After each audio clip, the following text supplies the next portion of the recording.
ఓం సాయిరామ్. ఆ సాయినాథుని ఆశీర్వాదంతో ప్రతి ఒక్కరూ కూడా ఆనందంగా, ఆరోగ్యంగా, అష్టైశ్వర్యాలతో ఉండాలని మనస్ఫూర్తిగా కోరుకుంటున్నానండి. అనంతకోటి బ్రహ్మాండ నాయక రాజాతిరాజా యోగిరాజా పరబ్రహ్మ శ్రీ సచ్చిదానంద సద్గురు సాయినాథ్ మహారాజుకి జై. మీరు ఎన్నో రకాల సమస్యలతో సతమతమైపోతూ ఉంటారు కదా. ఎన్ని చోట్ల వెతికినా, ఎక్కడ ఎవరిని అడిగినా కూడా కొన్ని సమస్యలకి పరిష్కారం అనేది మనకి అస్సలు లభించదు. అటువంటి సమయంలో మీరు ఈ గురువు గారిని సంప్రదించండి. శ్రీ షిరిడి సాయిబాబా ఆశీస్సులతో జాతకం చెప్పబడెను. గురువుగారి పేరు సుబ్రహ్మణ్యం రాజు గారు. మీకున్న సమస్య ఎటువంటిదైనా సరే గురువుగారి దగ్గర మీకు పరిష్కారం అనేది ఖచ్చితంగా దొరుకుతుంది. ప్రేమ, పెళ్ళి, భార్యాభర్తల మధ్య సమస్యలు, కోర్టు సమస్యలు, ఎటువంటి సమస్యలకైనా సరే మీకు ఫోన్లోనే పరిష్కారాన్ని చూపిస్తారు. చెడు గ్రహ ప్రయోగాలకు నివారణ కూడా చేస్తారు. వశీకరణం స్పెషలిస్టు. మీకున్న ఎటువంటి సమస్య అయినా సరే అంజనం వేసి 24 గంటల్లోనే మీ సమస్యకి పరిష్కారాన్ని గురువుగారు ఫోన్లోనే చెప్తారు. గురువుగారి ఫోన్ నెంబరు 9908224144. ఈరోజు బాబాగారు మన కోసం పంపించిన సందేశం ఏంటి అంటే, తల్లి, నీ చిరకాల శత్రువు నీ యొక్క పాలిటయముడు నిన్ను నాశనం చేయాలని నీ వెన్నంటే ఉండి నీ యొక్క పతనాన్ని, నీ యొక్క ఎదుగుదలని తొక్కాలి అని చెప్పి, నీకు మనశ్శాంతి లేకుండా చేయాలి అని చెప్పి, నీ యొక్క ఆరోగ్యాన్ని దెబ్బతీయాలి అని చెప్పి, నిన్ను నలుగురిలో అవమానపరచాలి అని చెప్పి, నీకు నిద్ర పట్టకుండా చెయ్యాలి అని చెప్పి, నువ్వు ఎందుకు పనికిరాని వాడిగా చెయ్యాలి అని చెప్పి, ప్రతి దాంట్లో కూడా నీ పనులన్నిటికీ కూడా ఆటంకాలను కలిగిస్తూ ఈ రోజున ఇంత దరిద్రపు జీవితాన్ని అనుభవిస్తున్నావు అంటే కనుక ఆ శత్రువు నీ వెన్నంటే ఉంటున్నాడు. కాబట్టి ఇంతకీ అంత ప్రమాదాన్ని పొంచి ఉన్న ఆ శత్రుత్వం ఏంటి బాబా? అసలు ఇదంతా ఆ శత్రువు ఎందుకు చేస్తున్నారు? ఎవరు ఆ శత్రువు అని చెప్పి నన్ను ప్రశ్నించావు అంటే కనుక నేను నీకు చెప్పే సమాధానం ఏంటి అంటే కనుక, తల్లి, నీ యొక్క ప్రధాన శత్రువు నీ యొక్క అంటే నీ పాలిట యముడు, నీ యొక్క పతనాన్ని కోరుకునే వ్యక్తి, ఆ వ్యక్తి ఎవరో కాదు, నీ యొక్క మనసే. అదేంటి బాబా మనసు అని చెప్తున్నారు, నేను ఇంకా ఎవరో అని ఎవరి పేరో చెప్తారని చెప్పి ఎదురు చూస్తూ ఉన్నాను అని చెప్పి అనుకుంటున్నావు కదా. ఈ మాట ఎందుకు చెప్పాను అనేది నువ్వు సందేశాన్ని చివరి వరకు చూస్తేనే నీకు అర్థమవుతుంది. ఒక వ్యక్తి మన ఎదుట నుంచొని నువ్వు ఈ పని చెయ్యి అని చెప్పి చెప్పాడే అనుకో, అలా చెప్పినప్పుడు నీకు ఆ పని ఇష్టమైతే చేస్తావు, లేదంటే లేదు. కానీ నీ మనసు చేయమని చెప్పి చెప్పింది అనుకో, నీ మనసుని ఎదిరించగలిగే శక్తి నీలో ఉందా? అది ఉంటే నువ్వు చాలా చాలా గొప్పదానివే, లేదా చాలా గొప్పవాడివే. ఎందుకు ఇలా చెప్తున్నాను అంటే కనుక, మనలో ఉండే ఆ యొక్క మనసు ఏదైతే ఉంటుందో దాని యొక్క కంట్రోల్లోకి మనం వెళ్ళిపోయాము అంటే మనల్ని చాలా చాలా చిత్రహింసలకు, నరకయాతనకు గురి చేస్తూ ఉంటుంది. అదే మనం చెప్పినట్లు ఆ మనసు కనుక వినేటట్లుగా మనం చేసుకున్నాము అంటే కనుక మన జీవితం అనేది ఒక పండగలాగా నిలబడుతుంది. ఏం మాట్లాడుతున్నారు బాబా, నాకు అర్థం కావడం లేదు అని చెప్పి అనుకుంటున్నావా? అయితే నీకు ఒక ఉదాహరణ చెప్తాను, జాగ్రత్తగా వినమ్మా. ఒక ఇంట్లో ఇద్దరు కవల పిల్లలు ఉన్నారు. రాము, లక్ష్మణుడు. ఇద్దరూ కూడా ఒకే రోజు పుట్టారనమాట. ఇద్దరు చాలా తెలివైన వారు. ఇద్దరికీ కూడా ఒక 16 సంవత్సరాలు వచ్చాయి. ఇద్దరూ 10వ తరగతి చదువుతూ ఉన్నారు. అయితే రాము చాలా బుద్ధిమంతుడు, ఒక క్రమశిక్షణ అయిన జీవనశైలి కలిగినవాడు. అంటే పొద్దున్నే నిద్ర లేవడం, చక్కగా బ్రష్ చేసుకోవడం, కాసేపు చదువుకోవడం, మంచిగా స్కూల్కి రెడీ వెళ్ళడం, టైంకి అటెండెన్స్ వేయించుకోవడం, క్లాసులో చెప్పిన పాఠాలు చెప్పినట్టుగా వినడం, ఏ రోజువి ఆ రోజు చదువుకుంటూ తన యొక్క చదువుని మంచిగా ముందుకు నెట్టుకుంటూ వెళ్తూ ఉన్నాడు. అయితే లక్ష్మణుడు అలా కాదు. నేను ఒక్కరోజు ఫోన్ చూసుకుంటాను, నా ఫ్రెండ్స్తో ఈరోజు ఆడుకుంటాను, రేపటి నుంచి చదువుకుంటాను అని చెప్పి అంటాడు. సరే, రేపటి నుంచి పోనీ చదువుతాడా అంటే రేపు కూడా ఫోన్ చూసుకొని ఎల్లుండి నుంచి చదువుతానులే అని చెప్పి అనుకుంటాడు. అంటే ఇక్కడ రాము తన మనసుని కంట్రోల్లో ఉంచుకున్నాడు. కాబట్టి తను అన్నీ క్రమశిక్షణగా చేసుకోగలుగుతున్నాడు. కానీ లక్ష్మణుడు మనసుకి బానిస అయిపోయాడు. అంటే ఆ మనసు అనేది ఎప్పుడూ కూడా సుఖాన్నే కోరుకుంటుంది, కష్టాన్ని ఇష్టపడదు. ఆ మనసు సోమరితనాన్ని కోరుకుంటుంది. తనకి కష్టమైన చదువుని కానీ, తనకి కష్టమైన పనిని కానీ, లేదా తనకి కష్టమైన మాటల్ని కానీ ఏది మాట్లాడదు. ఒక తిరుగుపోతూ అలవాట్లను నేర్పిస్తూ ఉంటుందన్నమాట. కాబట్టి ఎప్పుడూ కూడా మనసు చెప్పిన మాట వినకూడదు. చివరికి 10వ తరగతిలో రాము ఏమో ఫస్ట్ క్లాస్లో పాస్ అవుతాడు, స్కూల్ అంతటికి ఫస్ట్ వస్తాడు. లక్ష్మణ్ ఏమో ఫెయిల్ అయిపోతాడు. ఇక్కడ రాము యొక్క తప్పేంటి, లక్ష్మణుడి యొక్క తప్పేంటి? ఇక్కడ తప్పు లక్ష్మణుడిదా? లక్ష్మణుడి యొక్క మనసు తన యొక్క మనసుదే కదా. అలాగే నువ్వు కూడా ఏదైనా ఒక పని చేస్తున్నప్పుడు ఈ పని ఈరోజు చేయను, రేపటి నుంచి చేస్తాను, రేపటి నుంచి అయితే చక్కగా మొదలు పెడతాను అని చెప్పి అనుకుంటావు. రేపొద్దున మళ్ళీ మామూలే. ఉదాహరణకి మద్యం తాగే వ్యక్తిని చూసినట్లయితే అతను దగ్గరికి వెళ్ళి నువ్వు ఎందుకు మద్యం తాగుతున్నావు అని చెప్పి అడిగితే ఏదో అలవాటు అయిపోయింది, ఇది నాకు మంచిది కాదు అని చెప్పి తెలుసు, నేను రేపటి నుంచి మానేస్తాను అని చెప్పి దేవుడి మీద ఒట్లు ప్రమాణాలు కూడా చేస్తాడు. ఎవరి మీద ఒట్టు ఏమన్నా వేస్తాడు. కానీ మళ్ళీ ఆ మనిషే మనసుని కంట్రోల్ చేసుకోలేక మద్యం తాగడాన్ని మాత్రం మానుకోడు. ఇక్కడ తప్పు ఎవరిది? మనసు లేకపోతే ఆ వ్యక్తిదా? ఎప్పుడైనా తల్లి, ఒక వ్యక్తి తన యొక్క జీవన విధానాన్ని క్రమశిక్షణగా మార్చుకోవాలి అన్నా, కానీ నలుగురిలో మంచి పేరు ప్రఖ్యాతలు తెచ్చుకోవాలి అన్నా కానీ తను చిన్నప్పటి నుంచి కూడా తన మనసు మీద తనే గొప్పగా ఉండాలి. తను చెప్పినట్లు తన మనసు వినాలే కానీ తన మనసు చెప్పినట్లు తను వినకూడదు. ఎప్పటి పనులు అప్పుడు సకాలంలో సక్రమంగా క్రమశిక్షణగా చేసుకుంటూ వెళ్ళాలి. చెడు వ్యసనాలకి దూరంగా ఉండాలి. ఎప్పుడూ కూడా మనం సుఖపడడం అనేది నేర్చుకోకూడదు.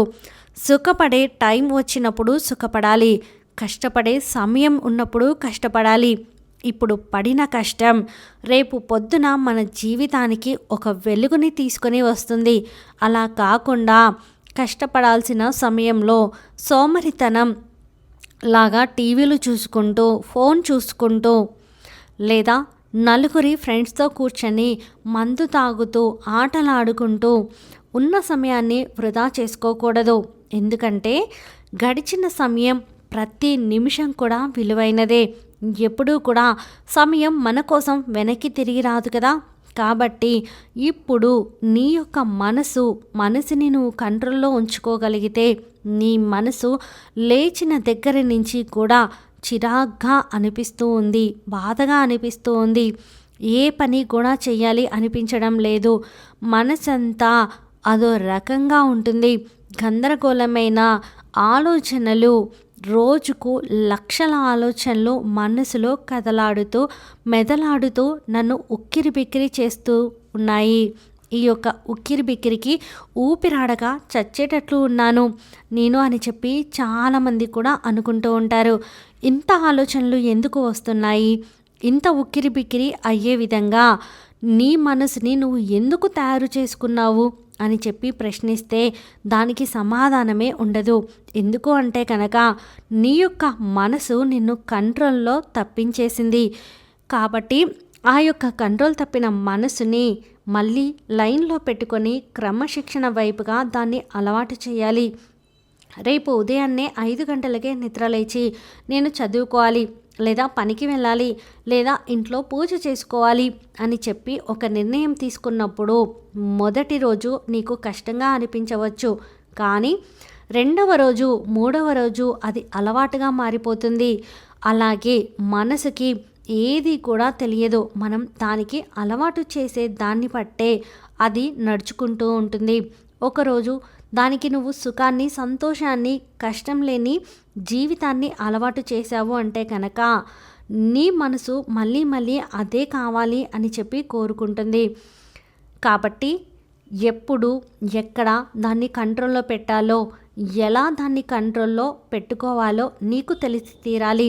ఆ యొక్క మనసు రిమోట్ అనేది ఎప్పుడు నీ చేతుల్లోనే ఉండాలి. ఒక లైన్ నువ్వు గీసుకోవాలి. ఆ లైన్ని దాటి నువ్వు బయటికి వెళ్ళకూడదు, దాన్ని బయటకు వెళ్ళనీయకూడదు. అలా ఉన్నప్పుడే నీ మనసుని నువ్వు కంట్రోల్లో ఉంచుకున్నట్లు అవుతుంది. నువ్వు సంతోషంగా ఉండాలి అంటే అది నీ చేతుల్లోనే ఉంటుంది. నీ మనసు ఏవేవో గతం జ్ఞాపకాలను నీకు గుర్తు చేస్తూ ఉంటుంది. వాటి యొక్క జ్ఞాపకాలతో నువ్వు మునిగిపోయేలా చేసి నిన్ను ఏడిపించే ప్రయత్నం చేసినట్లయితే వెంటనే నువ్వు నాకు ఆలోచనలు తెప్పించొద్దు అని చెప్పి వేరే సంతోషకరమైన వార్తలు నువ్వు వెతుక్కోవాలి.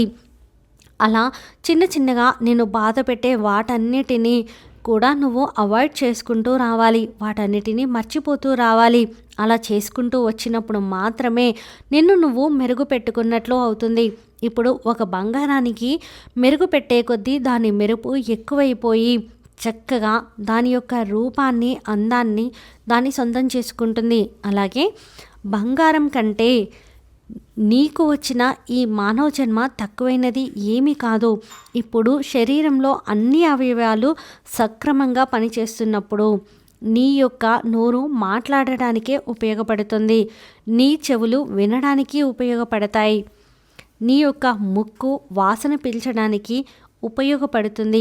నీ కాళ్ళు నడవడానికి, నీ చేతులు పనులు చేయడానికి, కొన్ని పనుల్లో సహాయపడడానికి నీ చేతులు, నీ యొక్క పనులు నువ్వు జరిపించుకోవడానికి, నీ యొక్క కార్యాలను నువ్వు తీర్చిదిద్దుకోవడానికి, అలాగే నీ మనసు కూడా నీ కోసం మాత్రమే ఉపయోగపడాలి తప్ప పక్కవారి గురించి ఆలోచించడానికి, పక్కవారి మీద పడి ఏడవడానికి, లేదా పక్కవారు ఏమనుకుంటున్నారో, వాళ్ళు ఏమంటారో, వాళ్ళు ఏమన్నా అంటే మళ్ళీ ఆ యొక్క అవమానాన్ని భరించి ఏడవడానికి, లేదా వారి మీద ప్రతీకారం తీర్చుకోవడానికి ఇలా ఉపయోగపడకూడదు. ఎప్పుడైనా నీ మనసు, నీ యొక్క వస్తువు, నువ్వు నీ చేతితో ఏదన్నా పని చేస్తేనే ఆ చెయ్యి నువ్వు ఉపయోగిస్తావు. అలాగే నీ మనసుని కూడా నువ్వు ఉపయోగించుకోగలిగినప్పుడు మాత్రమే ఉపయోగించాలి తప్ప మనసు ఉంది కదా, దానికి రెక్కలు లేవు కానీ అది దానంతటికి అది ఎటు పడితే అటు వెళ్ళిపోతుంది అని చెప్పి అడ్డదిడ్డాలుగా ఆలోచించుకుంటే కుదరదు తల్లి. ఎందుకంటే ఈ యొక్క చిన్న జీవితం అనేది నీటి మీద బుడగలాంటిది. ఎప్పుడు ఉంటామో ఎప్పుడు పోతామో ఎవ్వరికీ కూడా తెలియదు. ఉన్నన్ని రోజులు కూడా నిన్ను నువ్వు కంట్రోల్లో ఉంచుకోకుండా లేనిపోని చెడు వ్యసనాలకు బానిసలు అవ్వడం, లేనిపోని దరిద్రపు పనులు చేసుకుంటూ వెళ్ళడం, లేదా నీ మనసుని ఒక చీకటి గదిలో బంధించినట్లుగా నిన్ను నువ్వు నష్టపెట్టుకోవడం, నిన్ను నువ్వు ఏడిపించుకోవడం, నిన్ను నువ్వు ఆ యొక్క హాని అంటే కత్తితో పొడవకుండానే కత్తితో పొడిచినంత బాధపడుతూ ఉండడం, ఇలా నీ మనసుకి అలవాటు చేసుకుంటూ పోయావు అంటే కనుక అది ఎప్పుడూ కూడా నెగిటివిటీనే కోరుకుంటూ ఉంటుంది, ఏడుపునే కోరుకుంటూ ఉంటుంది, ఎప్పుడూ కూడా అతి ఆలోచననే కోరుకుంటూ ఉంటుంది.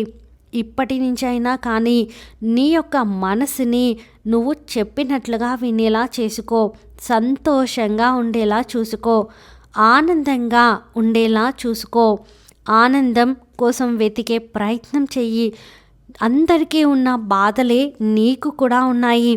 అందరూ ఏ విషయాల్లో అయితే బాధపడుతున్నారో ఆ విషయాల గురించి నువ్వు కూడా బాధపడవలసిన అవసరం ఉంటుంది. ఒక్కొక్క మనిషికి ఒక్కొక్క బాధ ఉంటుంది. అలా అని చెప్పి ఆ వ్యక్తి చాలా చాలా కుంగిపోతున్నాడు కదా, నేను బాధపడిపోవాలి అని రూల్ ఏం లేదు. ఎవరి యొక్క మెంటాలిటీ వాళ్ళది. కొంతమంది ఎంత కష్టంలో ఉన్నా కూడా నవ్వుతూ సంతోషంగా తన కష్టాన్ని జయిస్తాడు. ఇంకొక వ్యక్తి అయ్యో నాకు కష్టం వచ్చింది, అయ్యో నాకు బాధ వచ్చింది అని చెప్పి ఏడ్చి చిన్నదాన్ని కూడా పెద్దగా చేసుకొని బాధపడిపోతాడు.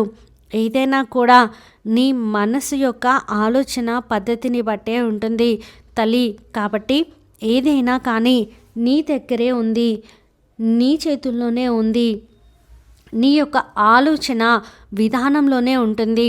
కాబట్టి నీ యొక్క చిరకాల శత్రువు నీ పాలిట యముడు నీ యొక్క మనసే.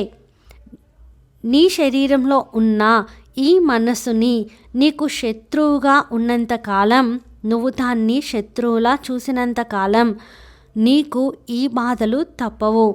అలా కాకుండా నీ మనసుని నువ్వు నీ చేతుల్లోకి తీసుకొని నువ్వు చెప్పినట్టుగా నీ మనసుని నువ్వు పెట్టుకున్నట్టయితే నీ జీవితం చాలా ఆనందమయంగా మారుతుంది. ఎప్పుడైతే ఆ యొక్క మనసుని నీ కంట్రోల్లోకి తెచ్చుకొని దాన్ని నువ్వు నీకు తగిన విధంగా మార్చుకొని సంతోషంగా ఉండే ప్రయత్నం చేస్తావో అప్పుడు నీ జీవితంలో నువ్వు పడుతున్న సగం దరిద్రాలు అనేవి వదిలిపోతాయి. నీ జీవితంలో నీ యొక్క ఏడుపులు, బాధలు, కష్టాలు, నష్టాలు అన్నీ కూడా తీరిపోయి ధైర్యం నింపుకునే ప్రయత్నం చేస్తే ఎంత పెద్ద కష్టం వచ్చినా కూడా నీకు అది పెద్దదిలాగా కనిపించదు, చాలా చిన్నదిలాగానే కనిపిస్తుందన్నమాట. కాబట్టి నీ వెన్నంటి ఉండే నీ నీడలా తిరుగుతున్న ఈ యొక్క మనసుని, నీలోనే ఉన్న ఈ మనసుని ఈ రోజు నుంచి సరిగ్గా 3 రోజుల్లో మార్చుకునే ప్రయత్నం అయితే చెయ్యి. అలా మార్చుకోవడం కోసం నీ యొక్క ఉదయాన్ని చాలా ప్రశాంతంగా మొదలుపెట్టు. చక్కగా సూర్యోదయానికి ముందే నిద్రలేచి మంచిగా నీ పనులన్నీ కూడా చూసుకొని ఒక అర్ధగంట అయినా సరే ధ్యానం చేసుకొని లేదా వాకింగ్ చేసుకొని నీ యొక్క మనసుని నీ కంట్రోల్లోకి తెచ్చుకొని అతి ఆలోచనల నుంచి బయటపడే ప్రయత్నం చెయ్యి. ఇలా వరుసని 3 రోజులు చేసావు అంటే కనుక 4వ రోజు నుంచి ఇదే నీకు అలవాటుగా అయిపోతుంది. ఈ యొక్క అలవాటు నీ యొక్క జీవితంలో ఎన్నో గొప్ప మార్పులను తీసుకొని వస్తుంది. నువ్వు సాధించలేని కార్యాలను కూడా సాధించేలా చేస్తుంది. నీలో ఒక పట్టుదల, ఒక పౌరుషం, నేను మంచిగా ఎదగాలి, నేను చేస్తున్న పనులలో సక్సెస్ అనేది సాధించాలి, నాకంటూ ఒక పేరుని తెచ్చుకోవాలి, ఒక గుర్తింపును తెచ్చుకోవాలి, నేను అంటే ఏంటో చూపిస్తా అనే ఒక రకమైన ఇది అనేది నీకు కలుగుతుంది. కాబట్టి ఇప్పటి వరకు ఏవైతే పిచ్చి పిచ్చి ఆలోచనలు నిన్ను కృంగతీసాయో వాటన్నిటినీ కూడా నువ్వు పక్కన పెట్టేసే. రేపటి నుంచి పూర్తిగా అన్నీ కూడా పక్కన పెట్టేసి కొత్త ఆలోచనలను నువ్వు మార్చుకో. నీ జీవితాన్ని సంతోషంగా, ప్రశాంతంగా ఉండే విధంగా ఉంచేలా ప్రయత్నం చెయ్యి. ఇప్పుడు అర్థమైంది కదా, నీ యొక్క చిరకాల శత్రువు ఎవరు, నీ పాలిట యముడు ఎవరు అన్నది. నీకు ఈ విధంగా ఎందుకు చెప్తున్నాను అంటే నిన్ను సంతోషంగా నీ మనసే ఉంచగలదు అని. నిన్ను పూర్తిగా అధపతాళానికి తొక్కాలి అన్నా కూడా అది నీ మనసే చేయగలదు అన్న విషయాన్ని నువ్వు తెలుసుకోవాలి. నీ మనసుని, నీ జీవితాన్ని నీ చేతుల్లోనే ఉంచుకోవాలి. కాబట్టి నీకు మంచి జరగాలి అంటే నువ్వు నీ మనసుని కంట్రోల్ చేసుకుని తీరాల్సిందే అని చెప్పి బాబాగారు అయితే అంటున్నారండి. మరి ఈ వీడియో మీకు నచ్చితే ప్లీజ్ లైక్ చేయండి. మరికొంతమంది సాయి భక్తులకు వీడియోని షేర్ చేయండి.